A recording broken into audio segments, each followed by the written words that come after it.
सारी पूरी टीम दे तरफों मैं तोरा अपना फनकार अकबर बदली ते असा एक सोहने मौके दे उत्ते इकट्ठे थे से। हाँ जी ते जनाब मैं तुहाडा अपना फनकार आमिर मस्ताना जी मैं थोड़ी अपनी फनकार सुमेरा चौधरी ते मैं तोरा अपना सराकी फिल्म स्टार चाचा रहीम ते मैं हां तोरा अपना कैमरामैन बिलाल भट्टी ते मैं हाँ तोरा खादिम डायरेक्टर नज़ीर भट्टी ते मैं हाँ तोरा अपना अदनान बूटा।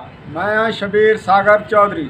जी हाँ ये साडा कोई मसला कहनी असा इवें इकट्ठे नहीं थे। असा मुबारकबाद पेश करेंदे हैं बुरड़ा बिरादरी को जिन्हां दा आपस विच इत्तेहाद थे और सुलह बहुत चंगी शे है। हाँ जी बिल्कुल और सारी टीम दी तरफों सारे सोहने बिरासा को एक खुशखबरी दी है। असा उन्हां दा नाम भी जरूर गिनसूं।